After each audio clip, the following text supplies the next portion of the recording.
All right, welcome everyone to this online event titled Unlock the Power of Conferences, Attending, Collaborating, and Presenting.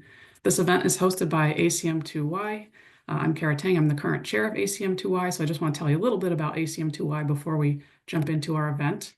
ACM2Y is a group that is for those interested in computing education into your programs, such as associate degree programs found at community and technical colleges across the US and similar types of programs around the world.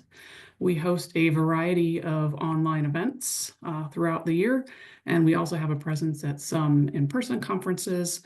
We have a mailing list with discussions on topics of interest to the community. And some of you are probably already ACM2Y members, but if you are not, I'd like to invite you to join ACM2Y. It is free to join, and I will put the URL for the website for ACM2Y in the chat. You can check out more information about ACM2Y there and some of the past events that we've had as well. And there's a join link there as well to join if you are interested in joining.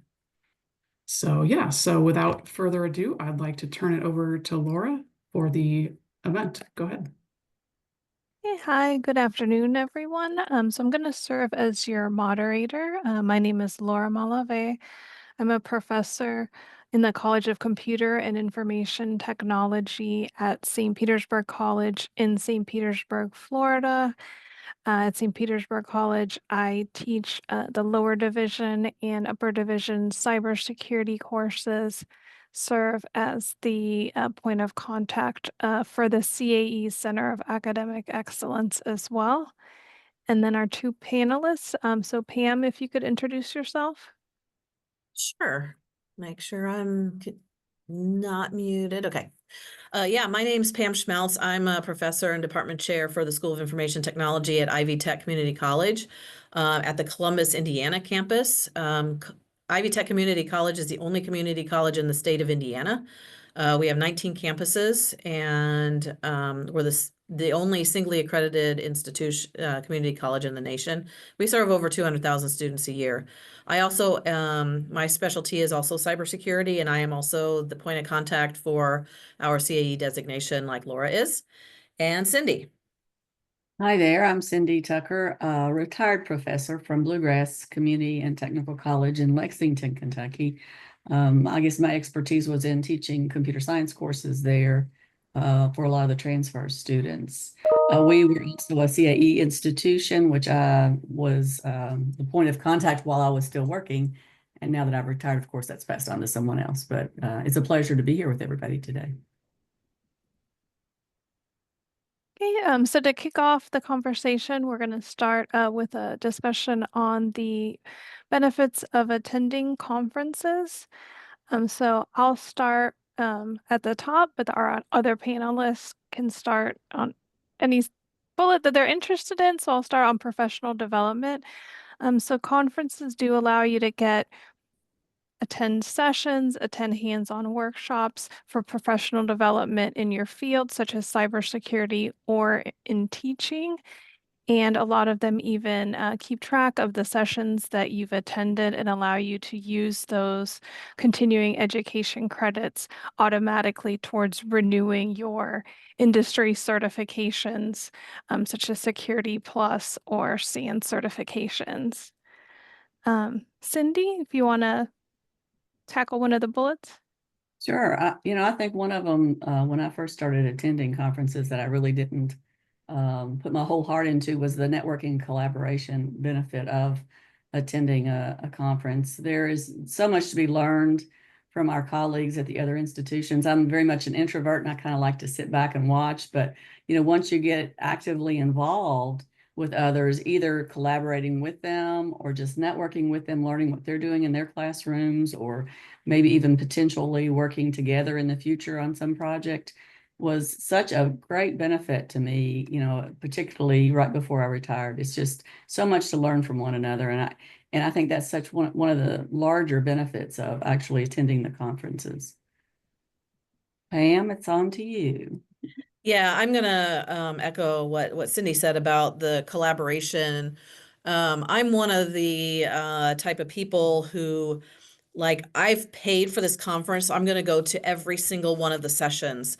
And I always look around at the people that are standing out in the hallways. I'm like, dude, you paid for this. Why aren't you like going to these sessions? But like Cindy said, they're actually doing this collaboration in the hallway with their other peers and finding out what might be going on. But I actually do really like the content of the sessions. So that gets to the like emerging technologies is one of my favorite ones to do, where it's like, okay, what are the new cool things that we're doing? How can I teach my classes better? What should I be learning? What labs, might be available. I learned about open source education, open educational resources and stuff like that. And so you can find out this stuff without going to conferences, but going to them kind of helps you understand what's happening as in a general rule across the nation. So you're getting a more broad perspective of what are those important topics that we should be teaching and or learn, technologies we should be learning, or features we should be understanding, and what are those techniques that people are using in the classroom that you might not have ever heard of. So that's what gets me excited about attending conferences. And another thing you'll notice attending conferences is you start going to the same ones year after year, and you'll start seeing the same people there because everybody is kind of on that same conference schedule. So now you're going to start to be able to build those relationships, and possibly even get involved in other projects. And that's how I came to be part of ACM, is by attending conferences and finding out that stuff is going on, and then being able to expand my horizons in other ways. I want to tag and go back to the emerging technologies a little bit, because some of the conferences have sessions where people are demonstrating the really cool labs or assignments that they have created for their students, and they actually share that. Sometimes the conferences themselves will have a website set up where the professors share that work and the files that they've used, et cetera. And that is such a great benefit when we're introducing a new topic. You're trying to do a new prep for your class because something new has come up. And some of the assignments that I've seen have been so cool. They're just really neat. They energize the students. And so it's nice to get ideas from your colleagues that maybe might be just a little bit ahead of you in what it is you're getting ready to teach. And so I liked the sharing of the resources, because many of these conferences are just so open about sharing the resources of what they have developed. Not necessarily just your regular open source resources like textbooks and things, but specific assignments that they have created. Yeah, exactly. And that's really cool, because I'm not very creative with that kind of stuff. And so why hurt myself when there's other people who are really good at it and willing to share? I share other different, in different ways. One thing that we haven't talked about yet is the proceedings and publishing. And that typically is not something that community college people need to think about. And I'll say from being a fairly new member to ACM and this like publishing world, I always thought that like doing research and publishing was way out of my reach, like things I would never even think about. But when I've gone to these conferences and I have seen some of the like research questions that people are asking, I'm like, well, I could ask that question. So it kind of takes out the stigma of research and publication. And especially if you get with a group of people where you're working towards some sort of even like your kind of revolutionary assignments for classroom could be something that is presented in a proceeding and published, and then you become published. And so that for me has been a really cool benefit of attending some of these different conferences, because like I said, that was never even in my wheelhouse. I was like, no, that's not something. And I'm like, wait a minute, I certainly can do that. And yeah, this is really pretty cool. Now my name shows up in Google Scholar. So that's another kind of side benefit. To tag on that, for those that are on, tenure track, or they're going through promotion cycles, having your name in the proceedings, needing to show something that you've done outside of your school for the larger community of your profession. That's an easy way to document that. So I know that when I was going up for full professor, that was one of the things that, I just go through the conferences and the presentations that we had done, and it was easy to document and have the proof of what it was that you were doing to contribute to the profession. Absolutely. And if your institution is applying to be a center of academic excellence, that's one of the criteria, is the opportunity for students and faculty to participate in professional development. So you can meet that requirement for that kind of accreditation or different accreditation programs. Mhm. Okay, so we have a list of different computing, computer science, cybersecurity conferences. These will also be shared to you. They've been posted on the website for this webinar, and we'll share that link again at the end of this session. So if anyone would like to start from the panelist of any of these conferences that they've attended and can give feedback or explain to the participants which of these that they've participated in or found beneficial. Could I talk about one of them? Sure. So, can I share my screen? Uh, Let me try it. I believe so. Maybe let's see. I stopped sharing. You should have a share option. Yeah. Hang on a sec. There we go. So, CCSC, Consortium for I'm glad you mentioned this there, by the way. I'm on the board of directors there, and I've been publishing there for years, even before I was on the board. It's a great venue to publish in. Pretty high acceptance rate, nationally known, and we have 10 conferences around the country. 5 of them run in the spring and 5 of them run in the fall. And you can see here by the colors, we have like Northeast and the Eastern and Southeast and Mid-South and all the way out west. And you can go on to the, just showing that here a second ago, the ccsc.org site, and you can find that map and you can look and see when the different conferences run. And obviously, if you're looking for something easy to get to, if you live in California, you probably don't want to publish in Northeast, right? So this gives you the opportunity to find something close by, so the travel costs won't be too bad.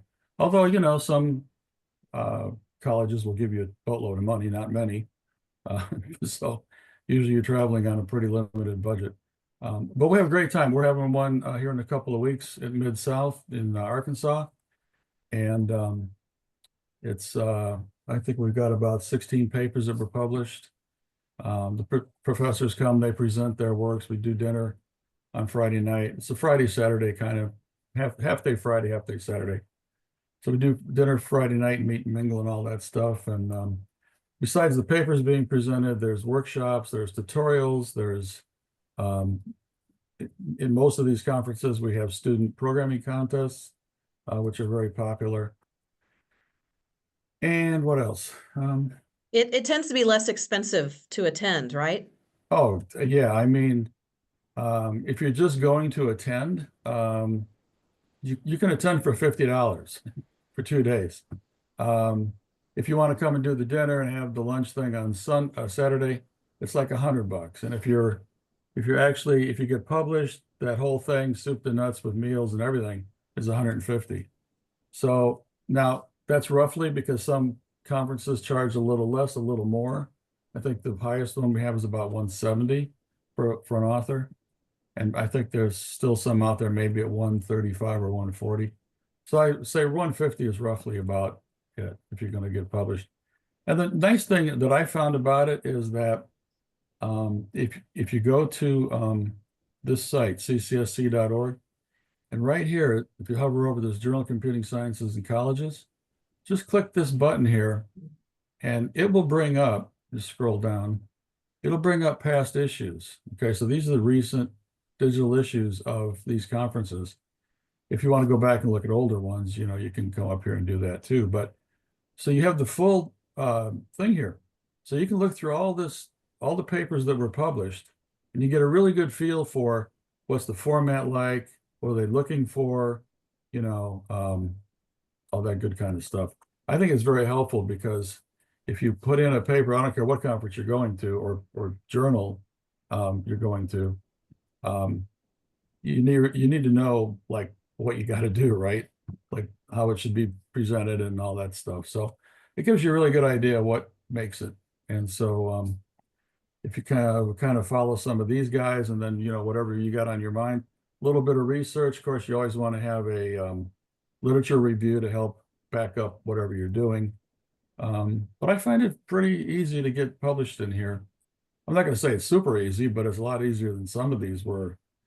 I mean, some of these things are nuts, you know. And this is really specific to, I mean, that's our name, Journal of Computing Sciences in Colleges, right? And so we really focus on the computing science area of colleges around the country, universities, colleges. And we'd love to get more and more, community colleges involved. We do have a number of them, but you know, most of the time, community college professors are not forced to publish, right?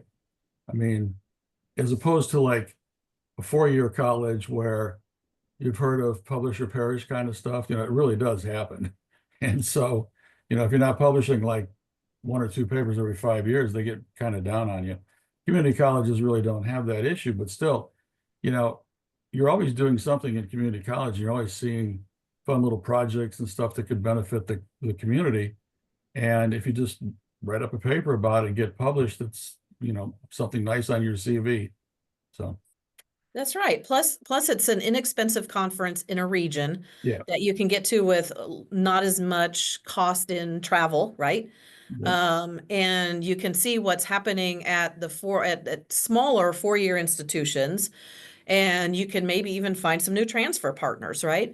So it is the CCSC is a really nice regional conference for sure. The other thing I like about, if I could just say one more thing, and I've done this sometimes, especially when I was first starting out. Like I put a paper into one of the conferences, and you know, with the idea that it's probably not going to make it, but I wanted to get feedback, you know, and so and you get very good feedback on these things, and so then you can take that same paper and go through, you know, the 2 or 3 reviewers that gave you feedback on it, and think about making changes based on what they said, you know. And if you make those changes and then go to the next conference, good chance you're going to get it published, you know. So don't give up just after one shot, you know what I'm saying? Right. You So know, go ahead. I was just going to say the CCSC conferences were some of the first ones that I ever actually participated in, both as an attendee and as a presenter. And I think they're just a wonderful opportunity for community college faculty to go through what Ed was just explaining about, you know, trying to get published and get reviewed first, your paper reviewed, and et cetera. I think they're great. There's some other great, you know, regional things that sometimes we have a tendency to overlook. We kind of go for the national ones, like there are still some ACMW conferences. I know in Kentucky, TriWiC, which was hosted by Northern Kentucky University for a long time, I think it still is, a 3-state area. They do a Women in Computing conference, and then the community college, in fact, the college I was from, Bluegrass Community Technical College, we were the first ones to do an ACMW celebration for community college faculty. And then now we alternate that with the TriWiC conference. And so, you know, getting your feet wet on actually going to a small one of these type of regional conferences is a great benefit as well. Easy to take students to, just like the CCSC conferences are, where they had the programming competitions and things. They have some of these smaller regional conferences will have opportunities for students and poster presentations, papers, any kind of research that they've done. So I know several of you have gone to 3CS regionals as well. Pam and Laura, I would assume both of y'all have done that. Yeah, the 3CS regionals are something fairly new this year, and I actually haven't gotten to one yet. But you know, again, it's back to the trying to get a decrease, you know, help decrease the cost of travel, increase the number of students that we can bring to these. And then they'll have an annual national one as well. So I think this is the first year for all these regionals to really kick off. Other little conferences that are really cool, and a lot of these are in the cybersecurity realm, because two of the three of us, you know, have a lot of cybersecurity, but there's a lot of free stuff available for cybersecurity, which benefits everybody. I mean, cyber is in everything, right? So B-Sides is a really cool little conference that is typically free to attend. They have great speakers come in, you know, to talk about that. They have a lot of great workshops and stuff. Like typically it's just a one day. And virtual conferences like FutureCon, this is one that I kind of stumbled on, I don't know, a couple of years ago, but it's free and it typically is in large cities. But they have like a face-to-face component, but they have a virtual component as well. And what's interesting about this is it's more along the lines for what's happening in government or in cities with regard to technology. And it's been free the last, in fact, I just have an email in I think I'm going to attend one here soon. So it's not necessarily full on computing, but as an IT practitioner, it's important to understand how IT is being used throughout. So FutureCon is kind of one of those little conferences that you can attend just to kind of see what's happening and what industry is talking about. Some of the first conferences I went to were book conferences, so book publisher sponsored, like Cengage. I think I've been to Cengage and maybe a Pearson one.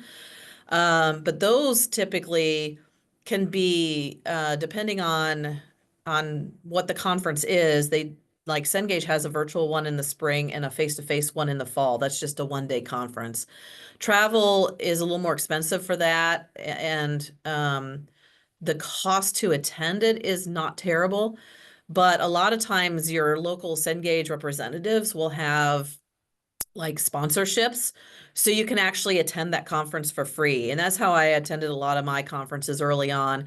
Also, if you put in a paper to present at one of those conferences, typically if you're a presenter, they'll also pay your way. So another good way of economically attending a conference and getting practice giving presentations in front of your peers. Yeah, I've been to several of the publishers' conferences, and they very low key as far as your stress level if you're getting started on doing some of this. And again, another community that just is very welcoming for those who are attending and presenting. Before we go, on too far, I don't want to overlook the idea that there are some small little things that your colleges probably do that allow you to present at or participate in, which are, some of the institutions host lunch and learns. I know we always had at least once or twice a year, we would have a PD day before the semester started.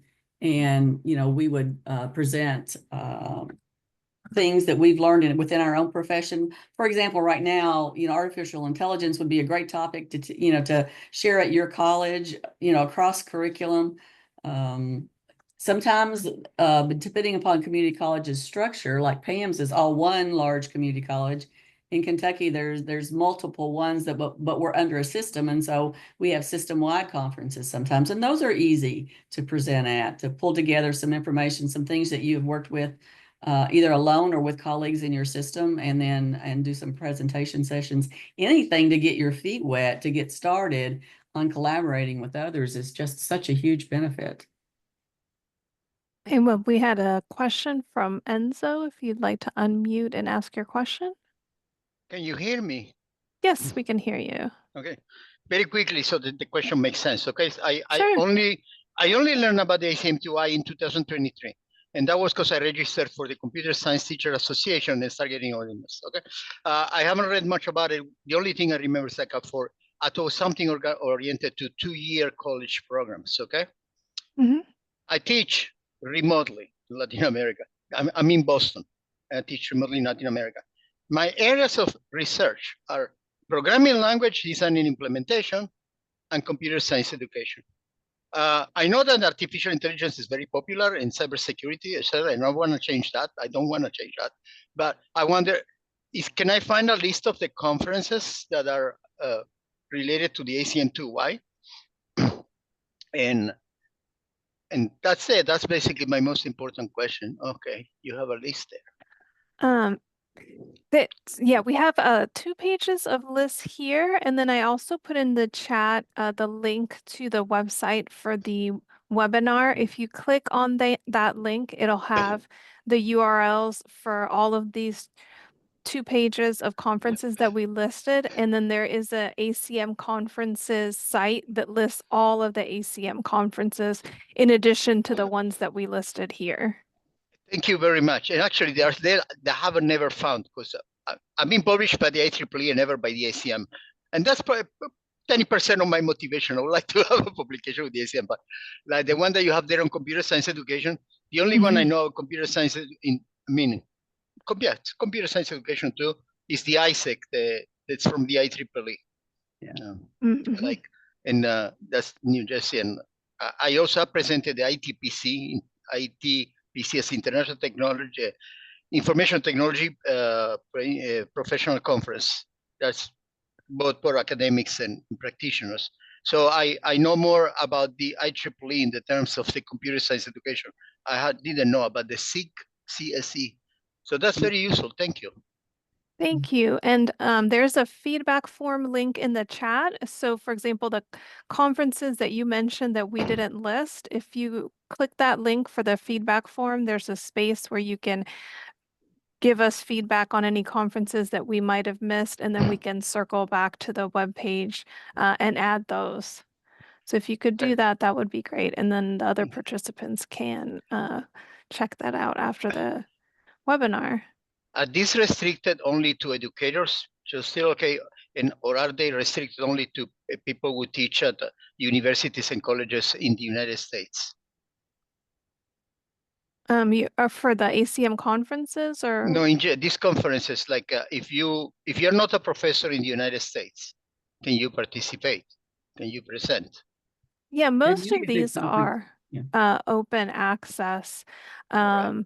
For example, women in cybersecurity, it's educators, industry professionals, and students. The only like one here might be more closed is the Center of Academics Excellence in Cybersecurity Symposium, but most of these are open to industry professionals and international and educators and students. Thanks In a lot, fact- Laura. It's like I feel like I've discovered a little new continent. In fact, the Perfect. ACM conferences that are listed there, if you look at ITAC, it's an international conference held all over, and they alternate in the years, where they are or go around. ICER's the same as far as Comp Ed. So those 3 especially have conferences in other countries. SIGC itself is global, although since it's usually hosted in the US, there's more US attendees at SIGC. But it is global as well. SIG-Site, which is it's exciting that this is actually a new formula for the conference, because it used to be called SIGITE, which was IT, and now they're going to be cybersecurity and IT together. It's going to be hosted for the first time in California in November. And while I think mostly it's US attendees, it's open to everybody. So all of ACM conferences are meant to be global. Thank you. Thank you. So I would say, just going back to this first list, that if you're looking for easy ways to practice presenting before presenting at a larger conference, or to network with local other professionals, I would recommend checking out your industry associations for your region. I'm in the Tampa Bay area. We have a lot of different very active cybersecurity industry associations that meet usually around a quarterly basis, either on a Saturday or on a lunch and learn style. They're always looking for guest speakers. So if you have a potential conference topic, that would be one way that you could present and get practice on presenting that topic. or everyone is always looking for volunteers as well if you're looking just to get active in the community and network and meet people. Okay, so the second list, we have some national conferences and ACM conferences. So if either of the other panelists have attended any of these national conferences and would like to provide feedback or discuss, or any of the attendees, if they've attended any of these and would like to share their experiences. So I mentioned Cengage, and we talked about the CAE and Cybersecurity Symposium. EDUCAUSE is something interesting. Most colleges have a subscription to EDUCAUSE, and they do a computing conference every year. And I don't know if it's state by state. That might be like more of a state by state thing, but that is something that a lot of people don't even realize they have. So you might check with your institutions to see if you're partners with EDUCAUSE, because those are also some interesting. It's really focused on education and computing education and how to do it. So it's more kind of like teaching and learning as opposed to research. But you know, teaching and learning is just as important, and how to continuously improve on that are just as important. A newer cyber conference is called Cybersecurity Cross Disciplines. This happens at Moraine Valley in Illinois every year. It is fairly inexpensive to attend. I think maybe $150, and it's like a 2-day one. And again, that would be open to anybody who'd want to come to the US. It's a face-to-face, not a virtual one. So those are some of the kind of different ones. I will give just a personal experience on attending conferences when it happened to have been an NC-WIT summit that I attended years ago. I went with the intention of learning, you know, and being probably a passive attender. And I was with a colleague at the time we were attending together. And when they started talking about the Grace Hopper events, the celebrations of women in computing, that started with NC-WIT, we were looking through the list, and there were no community colleges at all that ever, you know, had a special celebration for the women in computing. And we got, I guess I should say, lightly motivated to go back home and start one. And so, you know, sometimes you get such good ideas, or you have some emotions attached to some of the things that you hear, and then you go home and things are created in a new way. And so that's how the Kentucky Women in Computing Conference got started, was because we saw a need that hadn't been filled. And so when you're collaborating, when you're attending these conferences with other people, it is interesting to see the ideas that get passed around. And sometimes you say yes to things that you had no intention of starting in the first place. But it was a good experience. NC-WIT was a great summit to attend, and it helped us go back home and do some things that we had seen others do. So, and that's just one example of how you can replicate some of the things that you see at these conferences when you go back home.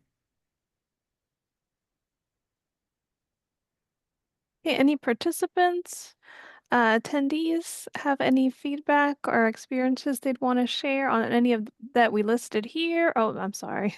Or that you've attended that we haven't listed?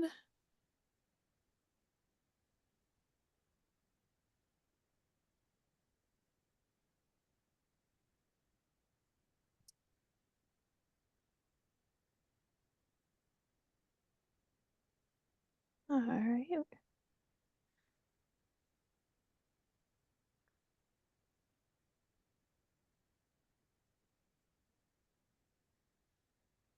Okay, so just to discuss how you would go about the criteria for selecting conferences that you're going to be interested in attending, and maybe put a request in for funding through your organization, or maybe try to find funding from the conference itself or grants. So Cindy or Pam, where you'd like to start discussing how you go about selecting where to attend or where to present your topic? I guess I'll start. once you've looked at the list of conferences that we've talked to and you find one that you think is interesting to you, it is important, I think someone said earlier, to look at the types of proposals that they accept. Some of them have birds of a feather sessions, which are people of like mind. There's some topic that you want to talk about. There's panels that you can be on to present at. There's papers, lightning talks, and there's others. But, look at the format of those, whereas a lightning talk is a very short little overview of something that you want to present, a paper, a full paper, panels, etc. And then look very careful at the proposal requirements. Some of them, I think it's been said already, some of them are pretty easy to fill out follow the guidelines that they present. Some of them are a lot more complicated than others. And so all these things are very important. Look at the timeline of when they're due. It never hurts to work with somebody who's already done a proposal, either to co-present or to have them look over what you have prepared before you submit it to make sure that you've met all the requirements of the proposal guidelines for the conference that you're interested in attending. Some of the proposals, the formats are easier. Birds of a feather sessions are sometimes easier to create a proposal for. Sometimes papers are a little bit more complicated. It just depends upon the conference that you're looking at, but it's very important that you understand the guidelines and the timing of when they're due. Yeah, and some conferences have call for proposal training webinars. So, for example, if you're interested in presenting at Women in Cybersecurity, they hold call for proposal webinars where they explain the whole process, the different types of sessions that are offered. Same for we said that Grace Hopper, I believe they do something similar. And a lot of conferences also have mentorship programs. I know Women in Cyber, Diana Initiative, and other conferences for people that are new to conferences, new to presenting. They'll have mentors that'll help with the proposal.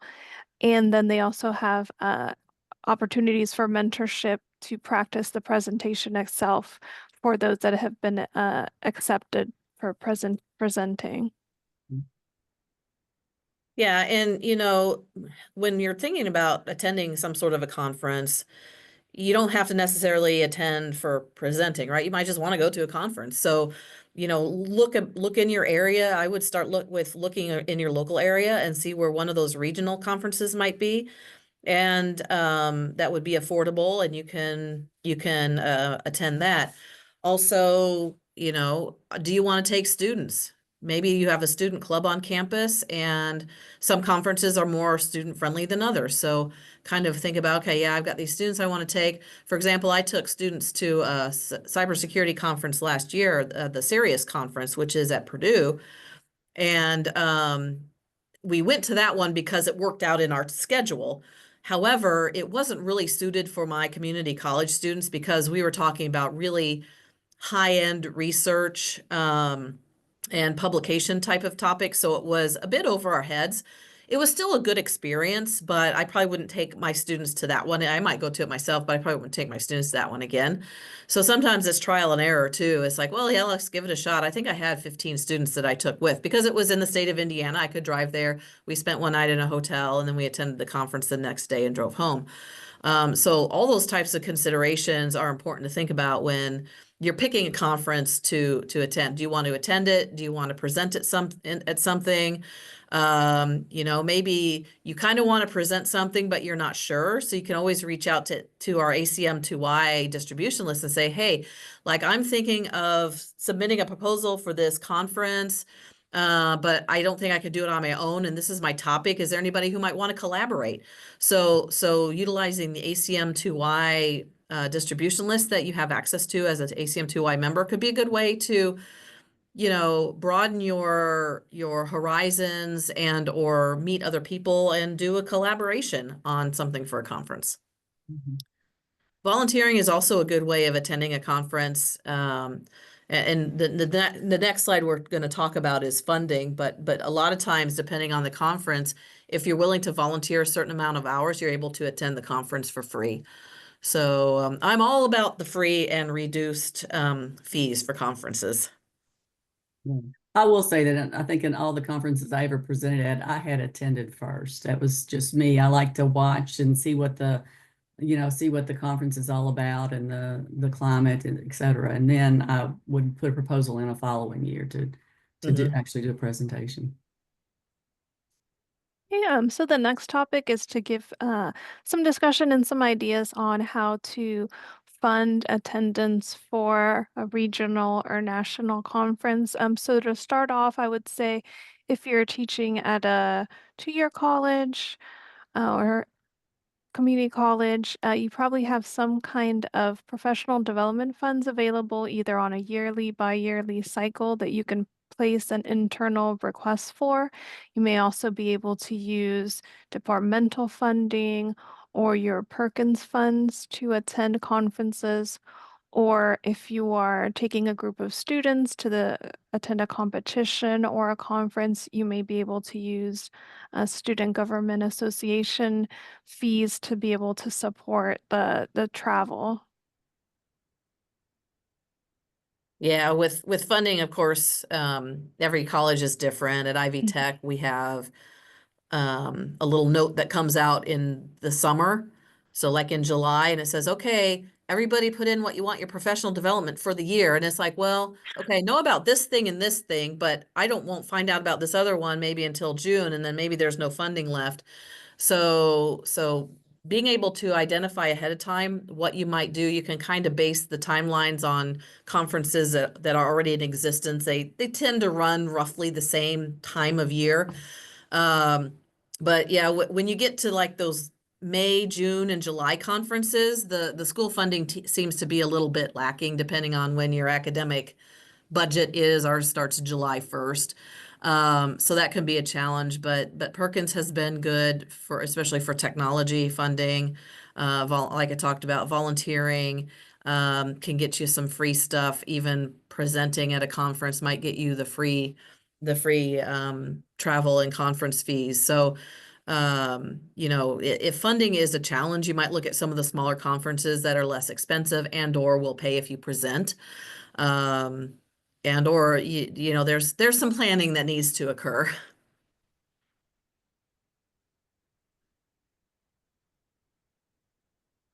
It's not unusual for if you have grants that would always obviously would have had to have been written into the grant, but if you have external grants that you're working on, sometimes grants will help fund attendance at conferences and things like that. So,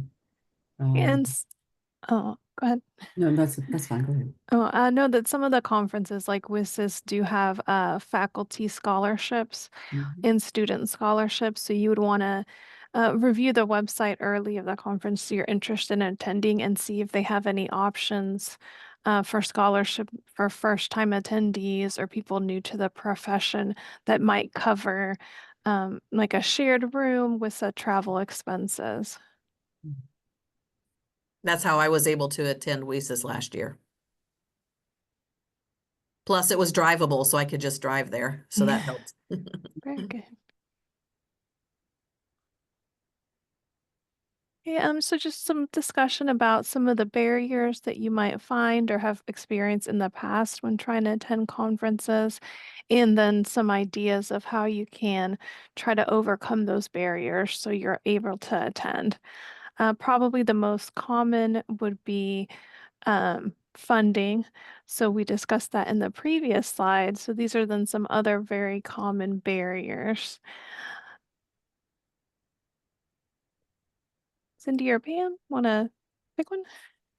Some community colleges, probably not as many as in four-year institutions, do have a requirement for their faculty to participate in conferences, and yet sometimes the funding's not there. So there's a lot of stress and pressure on them to do that. For example, some community colleges will not fund attendance at a conference unless you are presenting at that conference. So sometimes that's a barrier. to overcome, especially if you want to attend the conference, but you hadn't intended on presenting at it, but maybe that's your only option. So one way of overcoming that funding, believe it or not, is to actually, put a proposal in and try to present at that conference. And it could be anything from a poster presentation to a panel or full on paper. It just depends. But I know some of my colleagues that have gotten into the habit of presenting because that was a requirement at our college. The timeline of when the conferences are can be a barrier. We've talked about this, Pam talked about this already, is, some of the conferences that are commonly held in the spring, if your community college or your institution wants to know on the front end what conferences everybody's attending, then just like Pam mentioned, come springtime, it's kind of hard to find any funding. So planning is just so critical. Once you're in you have a conference on your radar, then pay attention to when it is and try to get your planning done really early. And sometimes that's hard because when the academic year kicks off, we're doing a million things at one time. And so some conference in late spring might be the last thing on your mind at that time. And yet that might be the perfect time to try to do some planning so that you can get to the conference. Sometimes the levels of approvals that we have to go through, you all know this at your own institutions, can be, horrendous. I was at a school that belonged to a system, and so the approvals weren't just local approvals; they had to go all the way up through the system. So the time frame that it took for me to get an approval to go to a conference was months sometimes. I mean, for a very long period of time. So again, start very, very early in the process of trying to get approval for that. And then, sadly, maybe perhaps your institutions are not like this, but there are institutions that just don't see the grand benefit of faculty member going to conferences and presenting. They try to do professional development for their faculty in different ways. And so just really not having a lot of institutional support for you to attend and participate in the conferences by presenting or doing whatever can be a huge barrier to overcome. It just depends on what's going on at your institution at some given year's time, but I know that it took quite a bit for my institution at one point in time to see the grand benefit of presenting at national conferences, not just the things that were around our state. So, sometimes it's a change in mindset of the administration, that we have to kind of overcome. And the more you talk about it and the more you show them things, the benefits of these things, the more it helps. And we had a hand raised from Ed, if you'd like to unmute and ask your question. Yep. Not a question. I just want to mention that back on the CCSC thing again. One of the things, we have 10 regions and we are always looking for new venues to go to, right? So if you're in a community college in Podunk, Utah or someplace, whatever, if you want to host us, you let us know and we may be able to come there, and then you don't have to go anywhere. It's all local. And if you've got 8 or 10 or 15 computer science faculty or students or whatever, it's all local for you guys, and there's really no cost to travel. So, it really makes it nice for you if you can do something like that. And all we need is a few rooms to do presentations in, maybe a small auditorium kind of thing for a keynote speaker. And that's about it. So it doesn't take a lot, really. And there's no cost to the local organization. So good thing to do, I think. That's a great point. Yes, absolutely. Yeah. So I'll volunteer if you're ever looking to come to St. Pete or Clearwater. Yes, in fact, you can contact me and we can set you up at one of our campuses. And we've done things like that before for other programs. So I'd be happy to help can you put facilitate that. Can you just put your email in the chat?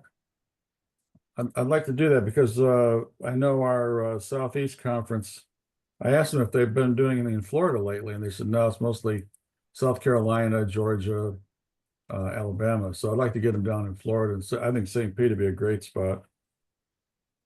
So I'm just going to say this is a great example. What just happened is a great example of what happens when you go to conferences and you meet with other people and you talk to one another. Right. Okay, I'm gonna get that. I think St. Pete is looking for 2028 venues, so Well, but sure. We have multiple campuses across Pinellas, so if you yeah, reach out, happy to help coordinate. You can see what that'll kind be of what area and what size. that will be great. Okay, so it's just time for open discussion. So we did want to hear back from the participants, what kind of topics that they were interested in as a follow-up to this presentation. So would you be interested in kind of a deeper dive in selecting conferences to propose to and developing your proposal, or discussing funding ideas, grants, scholarships? And then a third idea was how to support your students' participation in conferences. So it's open if anyone wants to raise their hand or unmute.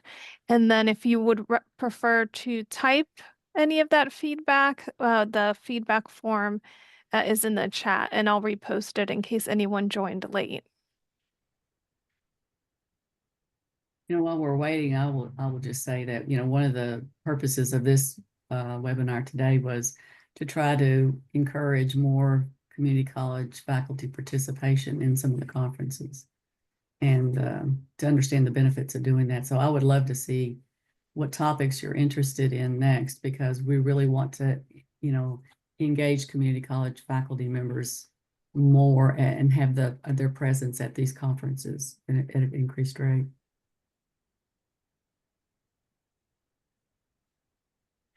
Or are there any other topics related to conferences or papers, presentations, posters that you'd like to discuss now or think would be a good fit for a future webinar? Or just any general questions on the topic? Now is a good time for that as well. Mary, yes, please unmute and ask your question or comment.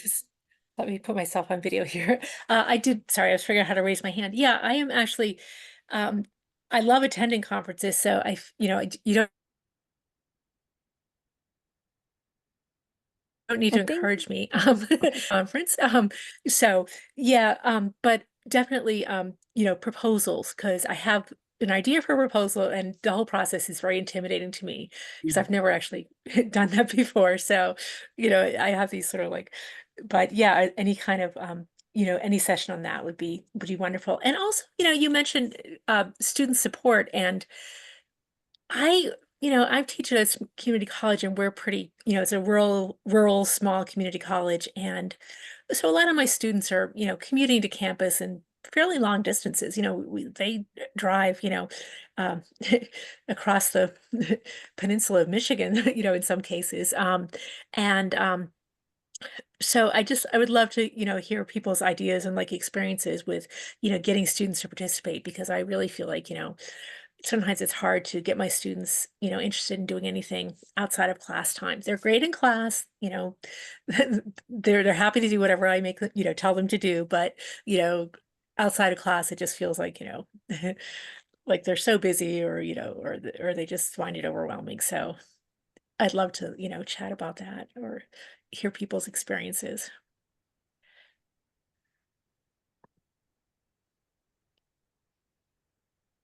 I know for me, when the topic of attending a conference somewhere else came up with my students, while my students were very much like yours, Mary, in that they didn't want to do a lot of things outside the classroom, when you mentioned going somewhere and going to a conference, I didn't have that same problem. They were more Oh, than, that might be. they were more than excited and Okay, wanting okay. to go, That so. might be an incentive. Okay, well, Yeah, so I will make a I don't note know, of that was then. an incentive enough for my students, but maybe. Okay, well, yeah, well, I'll have to start, seeing what we can do here then.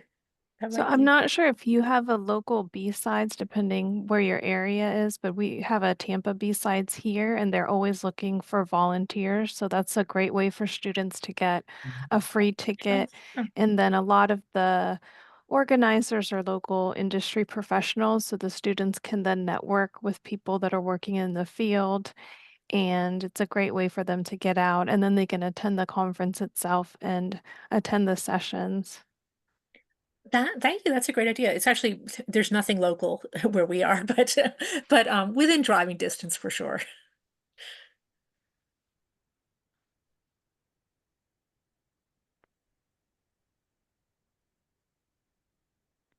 Any other questions or feedback?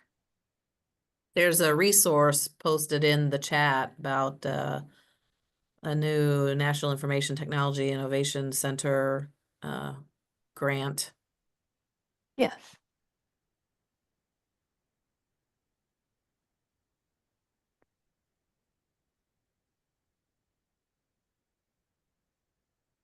Yeah, so we'll compile all the resources that were shared in the chat and then in that feedback form and update the website. And then we should be able to add a PDF of the presentation to the website and share with those that fill out the form as well.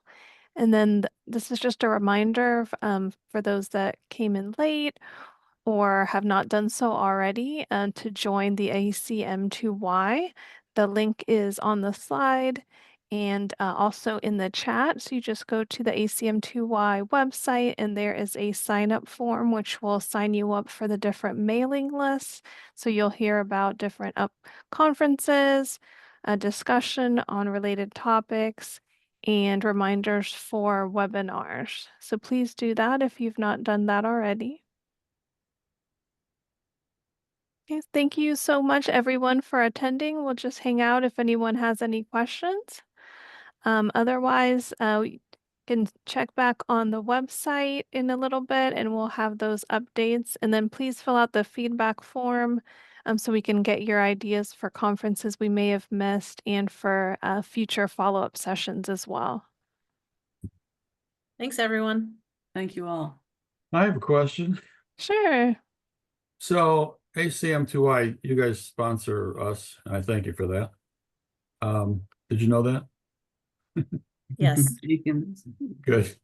But I was wondering, so do you guys have like, I mean, you're pretty deep into community colleges, right?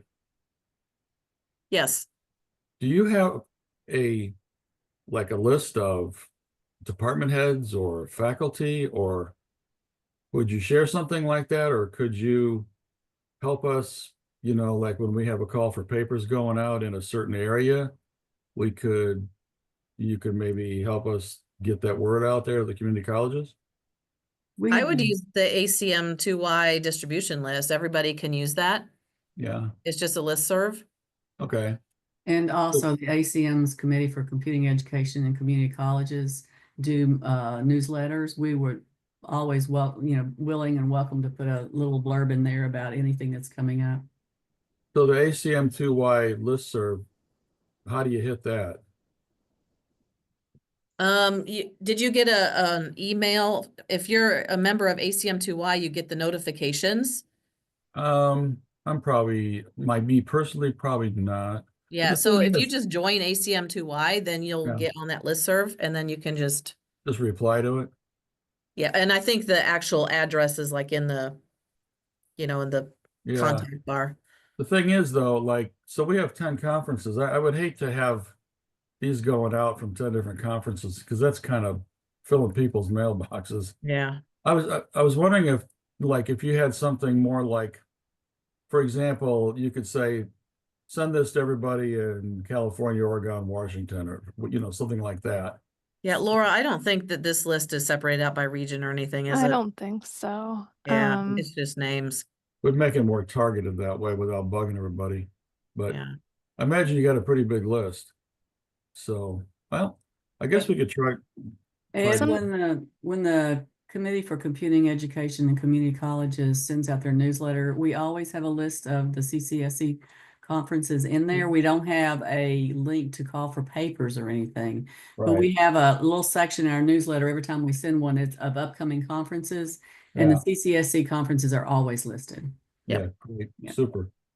I know I get call for papers all the time, but usually I'll get them and it's like, oh, it's due next week. Well, right. Happen, yeah. So, but with the CCSC, we always try to get them out like 4 or 5 months before the conference is going to happen.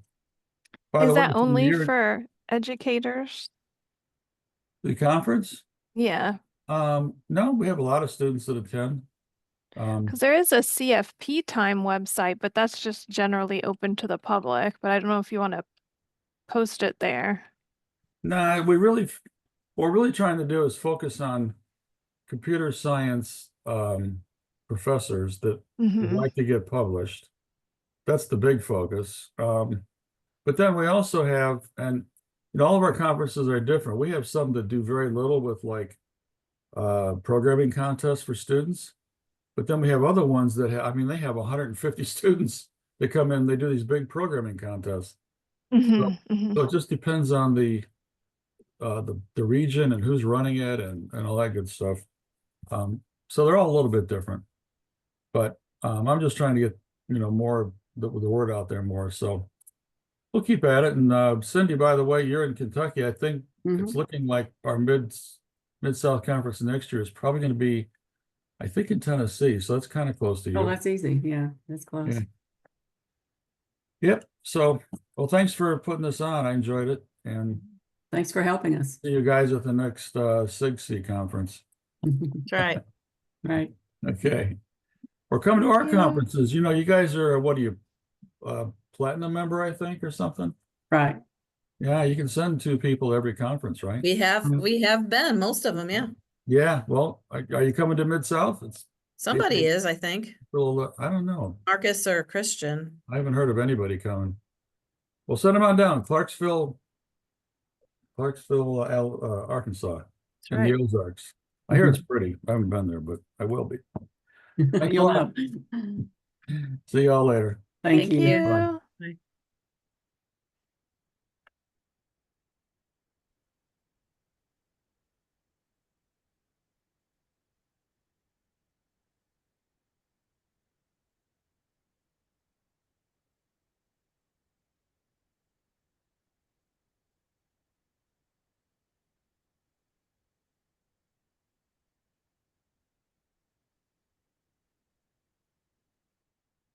All right, I think you can shut down the recording.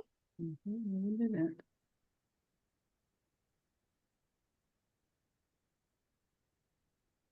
Oh, and oops, okay, we need to, I guess you can download the chat. Mhm. Yeah.